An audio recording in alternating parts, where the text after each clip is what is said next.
Assalamualaikum warahmatullahi wabarakatuh. Insan muda, balik lagi bersama gue Ilham Pradipta di podcast Bertamasya edisi ngetem spesial Ramadan. Dan kita lagi ada di Posko Mudik Cirebon Power. Buat insan muda yang belum subscribe channel YouTube ini, pastikan subscribe dulu biar nggak ketinggalan dan nggak kelewatan konten-konten menarik dari channel YouTube ini. Dan like, komen, serta share yang lain biar tahu juga bahwa ada konten yang luar biasa keren dari Dompet Duafa TV. Dan di episode kali ini gue lagi ditemenin sama orang yang bertanggung jawab, antara kerjasama Dompet Duafa dengan Posko Mudik di Cirebon Power. Ada Bapak Fernando. Assalamualaikum Pak. Waalaikumsalam. Sehat Pak ya? Alhamdulillah. Luar biasa Bapak Fernando. Beliau adalah Head Department of CSR. Betul. Corporate Social Responsibility. Jadi ini orang yang bertanggung jawab terhadap keberadaan kerjasama ini. Gimana Pak? Nih kalau nggak salah kerjasama yang kedua ya? Iya, ini sudah tahun kedua kita menjalin kerjasama dengan Dompet Duafa untuk menyelenggarakan Posko Mudik. Posko Mudik. Gimana Pak? Ini udah 2 kali nih Pak. Kesan pertama dan kesan yang sekarang nih Pak, kalau boleh tahu Pak. Ya, alhamdulillah kita terus belajar ya dari penyelenggaraan tahun lalu, kemudian dinilai oleh perusahaan bahwa membantu cukup banyak masyarakat, bukan hanya pemudik saja, tapi juga melibatkan masyarakat sekitar untuk misalnya pengadaan cateringnya, pengamanannya, parkir dan sebagainya, itu kan melibatkan masyarakat juga. Iya. Akhirnya tahun ini kita terus lagi untuk melakukan kerjasama. Sekali lagi begitu, harapannya lebih baik dari tahun lalu. Ya, sekali lagi dan seterusnya. Dan insya Allah ya, Pak, seterusnya kalau bermanfaat. Tapi kalau boleh tahu Pak, kenapa sih Pak bekerja sama dengan Dompet Duafa untuk membuat Posko Mudik? Iya, baik. Ada setidaknya 2 alasan. Yang pertama, konsep yang ditawarkan Dompet Duafa ini unik menurut kami ya, lengkap begitu. Kita lihat ada banyak sekali rest area atau banyak sekali posko mudik, tapi yang komplit itu salah satunya adalah yang ditawarkan oleh Dompet Duafa.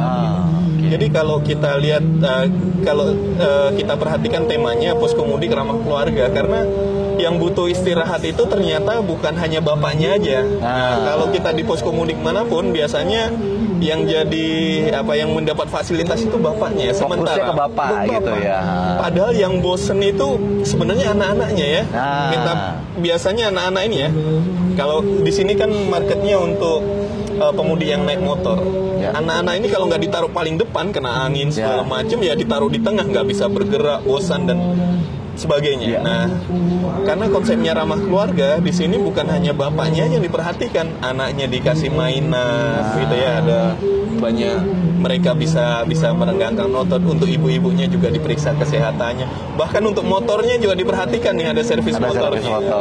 Jadi konsep yang lengkap ini unik dan sejauh yang saya tahu baru dimiliki oleh Dompet Duafa. Makanya bukan apa-apa daripada itu, alasan yang pertama. Alasan yang kedua, biasanya menjelang mudik itu tim kami, tim CSR maupun tim corporate sebagian juga sudah mudik nih. Kita nggak punya manpower lagi. Nah, kita beruntung ada relawan-relawan yang luar biasa ya dari Dompet Duafa yang masih mau mensupport sampai H-1 tuh gitu. Jadi itu paling gak 2 alasannya. Satu, pendekatannya yang komplit begitu, yang unik. Yang kedua, keterbatasan manpower kita. Oke, luar biasa nih, keren banget ya. Karena ini kalau boleh tahu nih Pak, ini luasan areanya berapa besar sih Pak? Ya, ini kurang lebih totalnya sebenarnya ada 7 hektar. 7 hektar. Ya, yang kita buka baru 2 hektar. 2 hektar. Kedepannya akan kita buka semua karena untuk maintenance-nya 7 hektar kan nggak sedikit. Iya, betul. Jadi kita buka sementara 2 hektar dulu yang baru bisa kita manfaatkan. 7 hektar itu termasuk sawah-sawah ini? Betul. Di area, bukan yang sini, ini punya orang. Ini belakang. Yang belakang. Itu ada sawah-sawah. Betul. Ini area yang didedikasikan oleh masyarakat. Jadi masyarakat bedanya adalah kalau banyak perusahaan yang menyediakan public space ya, taman untuk masyarakat. Biasanya ketika sudah beroperasi, operasionalnya diserahkan ke pemerintah atau ke pihak lain begitu. Di Cirebon Power, perawatan dan operasionalnya masih dikelola oleh perusahaan begitu, karena belajar dari pengalaman di perusahaan lain gitu, taman ini diserahkan ke pihak lain gitu, nggak terawat karena nggak ada budget operasionalnya ya. Oleh Cirebon Power ini masih dikelola. Kita punya tenaga security, punya gardener, punya office boy, kita punya semua fasilitas di sini.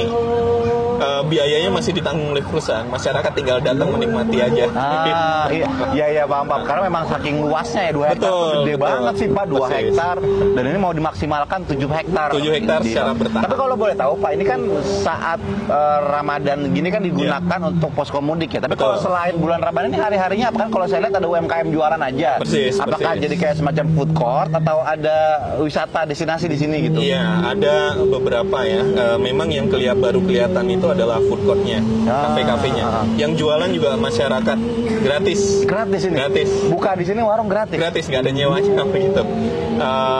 Dan semua fasilitasnya kita juga yang supply begitu. Mereka tinggal bawa peralatan masak, tinggal jualan begitu. Itu alasannya yang pertama adalah karena kalau kita lihat lingkungan sekitar ini kan desa-desa nelayan ya, artinya public space-nya itu terbatas sekali. Betul. Orang nggak punya tempat untuk ngobrol, untuk berkarya gitu ya.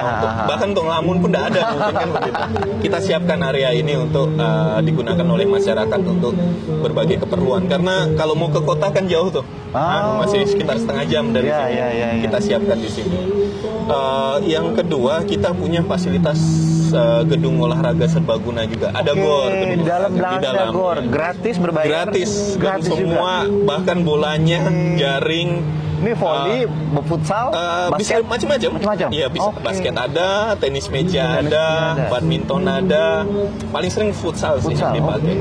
Karena di area sekitar sini sekali lagi ruang publik terbatas. Masyarakat nggak punya tempat untuk berolahraga secara layak. Karena kalau mau ke gor yang lain kan harus sebagian besar berbayar. Betul. Di sini tidak nyewa. Tinggal atur jadwal aja. Betul, tinggal atur jadwal aja. Gitu. Alat olahraganya kita siapin. Betul. Luar biasa. Kemudian kita ada perpustakaan juga. Ada perpustakaan. Perpustakaan guys. Jadi memang hari-harinya ini buat warga lokal, terutama warga lokal bisa ngopi-ngopi di sini, makan, jajan, bisa olahraga. Betul. Ada perpustakaan juga. Ada perpustakaan, dan setiap hari Minggu pagi, nah ini yang unik, kita menyelenggarakan bazar dan senam lah.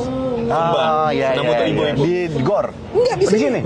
Dan sekarang kita perluaskan areanya. Pakai panggung ini ya, ada panggungnya juga. Betul. Ini kalau hari Minggu kita gunakan untuk senam pagi, karena ibu-ibu ini kan orang paling capek kalau di rumah kan. Betul. Butuh hiburan. Healingnya yaitu setiap seminggu sekali kita hadirkan instruktur senam yang terbuka gitu. Ibu-ibu, itulah kesempatan mereka untuk sejenak melupakan urusan dapur, urusan rumah, dan olahraga dulu. Selesai dari situ bisa jajan, anak-anaknya bisa main. Dan ada bazar tadi Pak ya? Ada bazar setiap hari Minggu pagi. Anak-anak olahraga. Anak-anak olahraga, main-main. Kita juga punya drum band, jadi anak-anak ini bisa kita ajarkan drum band, karena drum band itu kan mengajarkan seni, mengajarkan kedisiplinan, mengajarkan kerjasama. Kita punya drum band juga, jadi anak-anak nggak cuma baca, bisa main drum band juga. Jadi memang kesehariannya selain untuk posko mudik, area ini memang digunakan untuk publik secara gratis. Persis, begitu. Jadi untuk bapak-bapaknya ada, untuk bapak-bapaknya bisa ngopi, ibu-ibunya senam, anak-anaknya bisa baca di perpustakaan, yang masih usia sekolah bisa olahraga. Konsepnya sama dengan yang dibuat Dompet Duafa, ramah keluarga. Ramah keluarga.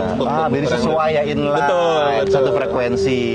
Oke. Nah, tapi saya jadi penasaran nih, Pak Fernando nih, Cirebon Power itu apa sih sebenarnya? Karena kan maksudnya kalau melihat ini kan bukan sesuatu yang biayanya murah ya. Betul. Makanya tadi beneran dikatakan sama Pak Fernando, kalau misalnya ini dialih kepada pihak lain, mereka butuh operasional. Betul. Bisa jadi nggak menutup kemungkinan ketika diserahkan sama pihak lain, yang tadinya gratis malah berbayar. Persis. Karena memang sebenarnya wajar ya, karena kena charge itu untuk operasional. Betul. Bayar SDM, manpower, dan sebagainya. Nah, ini Cirebon Power ini memberikan secara cuma-cuma kepada masyarakat lokal. Nah, Cirebon Power ini apa nih Pak? Iya.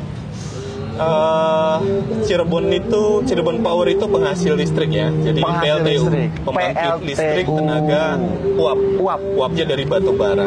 Seperti yang kita tahu, konsumsi listrik tiap tahun kan meningkat. Gitu.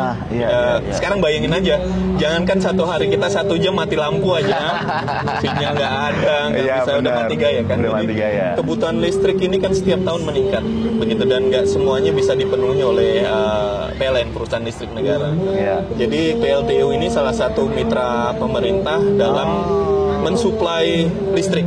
Yang mendistribusikan tetap PLN. Iya. Cirebon Power adalah perusahaan pembangkit listriknya yang nanti akan kita jual begitu ke PLN yang menyalurkan ke masyarakat, karena sesuai undang-undang hanya PLN yang bisa menyalurkan atau mendistribusikan listrik ke masyarakat. Tapi untuk pembangkitannya kita membantu PLN gitu, membantu pemerintah itu, makanya kita ini masuk di salah satu OBVINAS, objek vital nasional ya, karena kita dari 2 pembangkit yang kita miliki itu menyumbang sekitar 6% kebutuhan listrik di Jawa, Madura, dan Bali. Wow, harus hati-hati nih. Kita harus menjaga objek vital ini. Betul. 6% itu kalau 2 pulau ya, Jawa, Madura, 3, Bali. 3 berarti ya. 3 pulau itu kalau ada masalah 6%-nya hilang ya, harus mati di-cover lampu sama kita. yang lain. Betul. Mati lampu. Itu berarti kapasitas penghasil listriknya berapa banyak, Pak?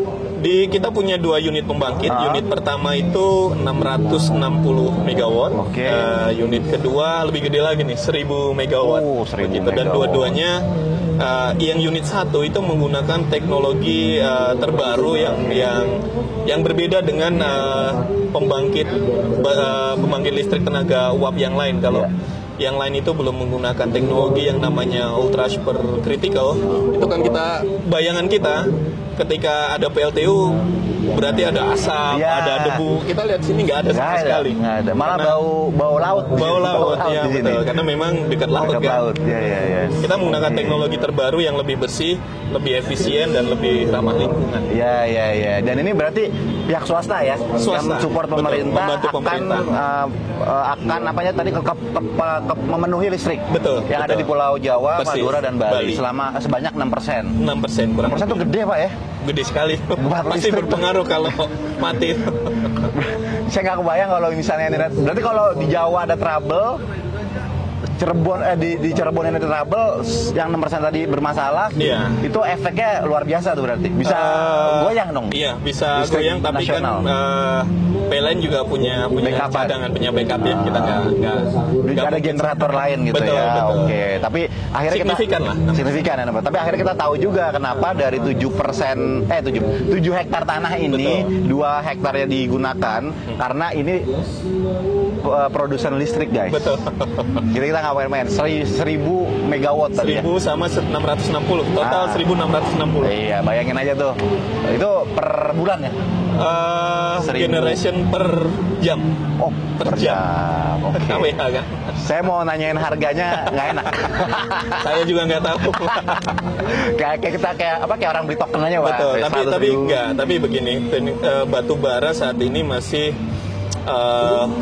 pembangkit listrik yang paling handal ya, secara ekonomi lebih murah, dan dia nggak terpengaruh cuaca. Saya kira tadi udara, Pak. Tenaga PLTU itu uap ya. Jadi batu bara dibakar menghasilkan panasnya memutar turbinnya memutar generator. Jadi uap panasnya itu yang lebih irit, lebih ramah lingkungan. Lebih handal begitu. Dibandingin tenaga air ya. Ya, karena gini, satu, secara ekonomi dia pasti lebih murah, investasinya nggak sebesar pembangkit listrik yang lain.